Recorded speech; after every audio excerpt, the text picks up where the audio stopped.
Greetings, friends. You're watching Ruslan Belov's channel, and today we'll take a detailed look at the situation in Ukraine as of November 22nd, 2025. A large number of important events have taken place today that directly affect the balance of forces on the front, so let's get straight to the point. And as always, before we begin, I would like to ask you to subscribe to the channel. Your support is extremely important for the development of this project. Thank you to everyone who stays with us. Let's begin with the Zaporizhzhia direction, where the Russian army of the Vostok grouping continues active offensive operations. Today we will focus on the Orikhiv axis.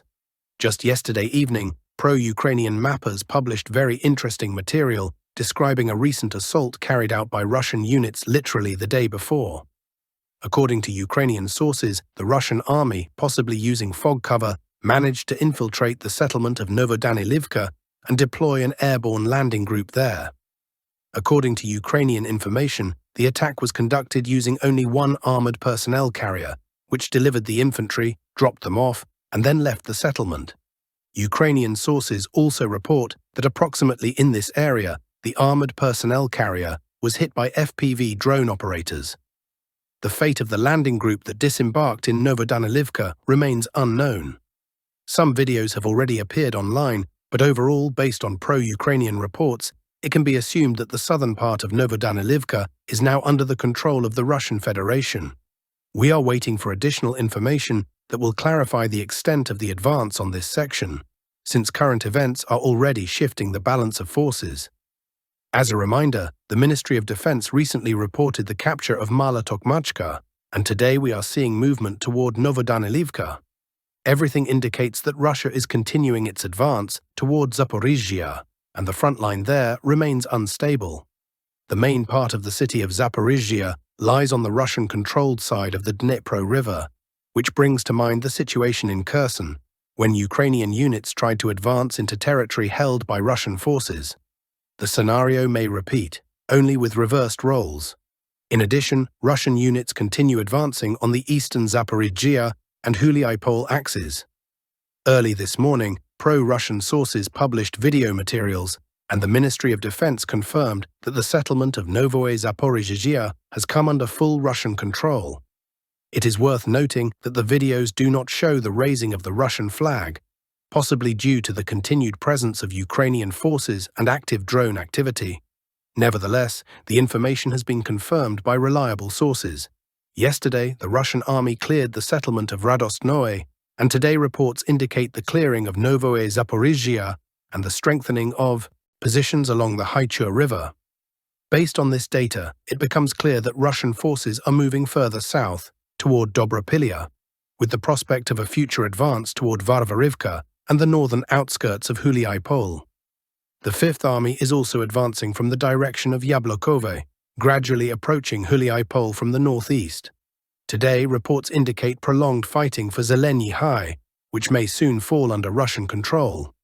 In Huliaipol itself, regular air-dropped bomb strikes continue, which indicates preparation of the settlement for an assault. It is clear that the offensive on Huliaipol has already begun, or will begin very soon. We now move to the Pokrovsk sector, where important news is also coming in. Pro-Western and neutral mappers are updating the map in the southern part of Mirnohrad. Recent reports indicate that the Russian army has cleared strongpoints north and northeast of Suky Yar. Pro-Russian analysts report that Russian units are advancing along Highway H32 and have penetrated the western part of Mirnohrad. If this information is confirmed, the city will effectively be split into several zones. The Ukrainian units remaining in the northern and north-northwestern part of Mirnohrad, near the spoil heap of the 11 Rudinska mine, may still attempt a breakout, but the forces in the south and southeast of the city have no chance of escaping encirclement. Since early morning, reliable pro-Russian sources have been reporting the completion of the operation in Pokrovsk. An official announcement of the full clearing may come today or tomorrow. As a reminder, just 2 days ago, Chief of the General Staff Valery Gerasimov reported that 75% of the city had been cleared. The pace of the operation is impressive, considering that the remaining 25% is beyond the ability of the Ukrainian forces to hold. A bit to the northeast, in the Shakov pocket, Russian units are completing the clearing of the settlement of Shakov. The map in this area is being updated based on reports from various mappers and analysts. So friends, let's look at how the situation on the front developed. The events of November 21st seamlessly transitioned into the early events of November 22nd. Russian units now control most of the territory, while Ukrainian formations are holding literally just a few buildings along the main central street. We now move to the Siversk direction, from where extremely important news is coming. Let me remind you that just recently, the Russian General Staff announced the clearing of several settlements at once. This includes Novoselivka, with published video evidence confirming full control. A bit later, reports came regarding the settlement of Stavki, with video materials also confirming control. Earlier, clearing operations in Yampil were reported, and geolocations from the territory of Zvanivka were also published. All this indicates significant progress by the joint South and West groupings of Russian forces. Today, new information arrived. Russian units have fully cleared Zvanivka. Video materials with flag raising have not yet been published, possibly because the clearing is still ongoing. Particular attention should be given to the steep bank westward along the T-0513 road, which had been fortified with Ukrainian strongpoints. At the moment, the line effectively runs along the Bakhmutka River. However, it is clear that the noose around Siversk is gradually tightening. Russian FPV drone operators are actively conducting surveillance and strikes along the entire river line. The Siversky Donets, the Bakhmutka, and the Sviato-Pokrovska rivers. Over the past 24 hours, a significant amount of material has been published showing Ukrainian attempts to move reinforcements toward Lyman, Yampil, and Siversk. However, all equipment was destroyed before even reaching the area, with no chance of deploying infantry. For example, near the settlement of Ozern along the Siversky Donets River, Ukrainian units attempted to transfer forces, possibly to evacuate wounded personnel, but the vehicles were immediately detected and destroyed with FPV drones. As a result, Lyman and Siversk are now fully blocked. The situation mirrors what happened in Pokrovsk when the city transformed from a stronghold into a donor zone. Equipment is constantly being sent in, but it never reaches the front line. There are no further updates from Siversk at this time. Regarding Yampil, the town was fully cleared yesterday, and today various cartographic services are refining the situation, confirming Russian control over the swamps, fields, tree lines, and forested areas. The Russian army is gradually shifting southward toward Ozerne, Kryva Luka, and Zakatne. Units of the 25th Army are concentrating in this sector, and if control of this pocket is established, Russian forces will be able to move into the rear of the Ukrainian grouping in Siversk. This creates the risk of another encirclement involving several thousand Ukrainian soldiers. However, it may not even come to that, since next week several issues related to a possible peaceful settlement are expected to be addressed. There are no changes on the Kupiansk sector. As a reminder, the Russian General Staff recently announced the full clearing of this settlement. Today, footage is being published from the areas of Petropavlivka, Podoli, Kucherivka, Kurilivka, and Kupiansk-Uzlovyi, where fighting continues and the Russian army is clearing the terrain. The Kharkiv sector also remains unchanged. Russian units are completing the clearing of Vovchansk. The General Staff has reported that the city is now 80% under Russian control, and assault operations continue. Now let's take a look at developments on the political stage.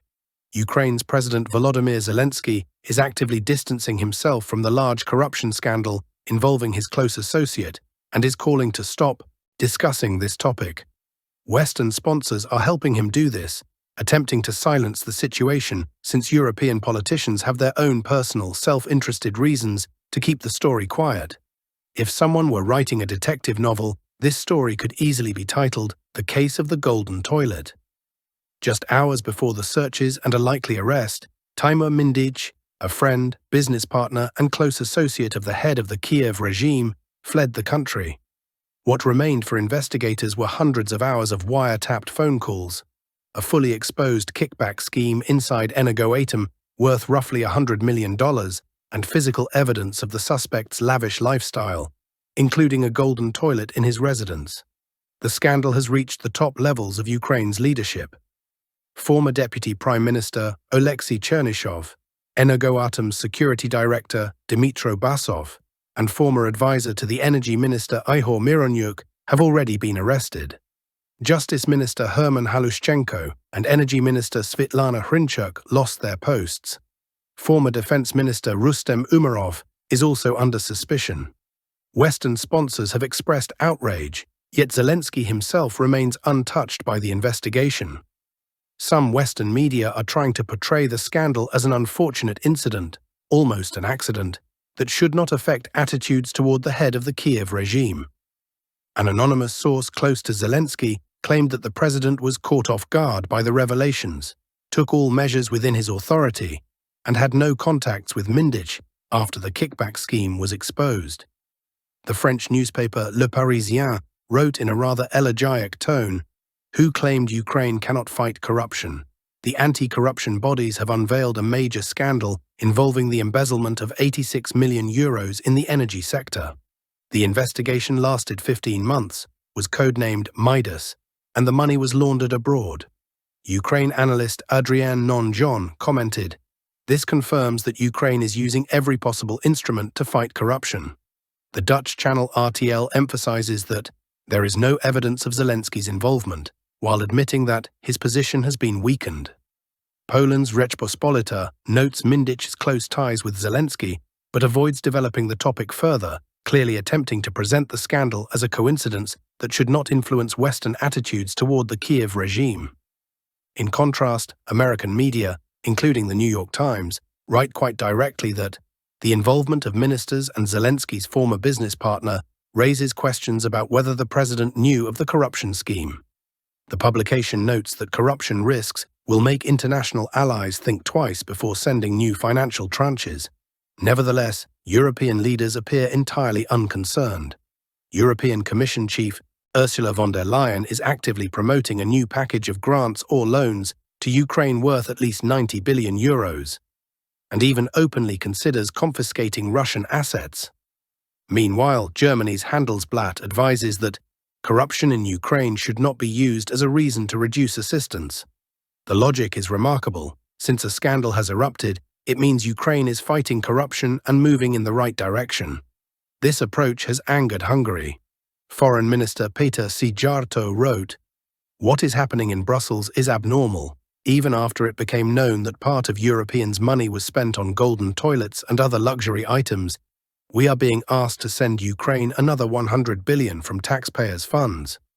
Do EU officials really not understand the scale of the risks? Or is their ultimate goal, harming Russia, enough to justify any means? Or is the explanation simpler? While condemning corruption publicly, they themselves benefit from it." Russian Foreign Ministry spokesperson Maria Zakharova stated, "Many Western politicians today are united by one thing. They are interested in Ukrainian corruption while simultaneously pretending to fight it. Did you think they had illusions about Ukraine or the Kiev regime? They participated in these schemes themselves. They knew everything perfectly well because they were part of the scheme. The money went to accounts affiliated with them. That is the essence of the game." Western analysts echo this view. Former CIA officer Larry Johnson said, "These $100 million and the corruption inside Zelensky's circle are nothing. The US Department of Defense is currently investigating, relying on documents, evidence, and bank accounts. They are looking for $48 billion that was siphoned off, and a significant portion ended up in Zelensky's accounts. Billions." According to Johnson, senior European officials are not merely turning a blind eye, they are directly interested in Ukrainian corruption and in prolonging the conflict. Do you want to know why Kaja Kallas is so eager for the war to continue? Because most of this money ended up in Estonian banks, Johnson claims. Published materials suggest the stolen funds were funneled through Switzerland and Israel. Part of Europe's assistance does indeed go to weapons and social programs, but a substantial share ends up inside Europe's own military-industrial complex and banking sector, effectively benefiting the EU's economy. If corruption is viewed not as a legal violation, but simply as an economic mechanism, Europe loses little. Furthermore, by tracking financial flows and their beneficiaries, Europe acquires leverage, compromising material on Ukrainian officials. The same logic applies to one of Ukraine's most active supporters, French President Emmanuel Macron. In France, he is often called the friend of the owners. Originally tied to financial circles, he actively lobbies for the military-industrial complex. His position allows him to promote the export of Rafale fighter jets in the interests of Dassault. Other Western leaders behave similarly. Denmark offers a clear example. The husband of Prime Minister Mette Frederiksen receives state funding to produce documentaries about Zelensky, while Frederiksen herself pushed through the construction of a rocket fuel plant for the Ukrainian company Firepoint, a move that, according to legal experts, violated several provisions of Danish law. Yet Europe publicly insists that fighting corruption is a top priority. Western media avoid even the faintest suggestion that Zelensky likely knew about Mindich's golden toilet affairs. There is speculation that Andriy Yermak, the head of the Ukrainian presidential office, often called Zelensky's right hand in the West, may be chosen as the scapegoat. In the wiretaps, he appears under the code name Ali Baba. His resignation has already been demanded by Servant of the People faction leader David Arakamia, Intelligence Chief Kirilo Budanov, and First Deputy Prime Minister Mikhailo Fedorov. However, Zelensky has refused to yield to pressure and, at least for now, does not intend to sacrifice Yermak. In his Saturday video address, he said the country must calm down, pull itself together, stop this bickering, and end political games. And indeed, why sacrifice loyal allies over such trifles as stolen billions? Especially when Europe is ready to provide unlimited funds as long as the war continues, and no corruption scandal seems capable of disrupting that. Thank you for watching. Stay safe, stay informed, and I'll see you in the next report.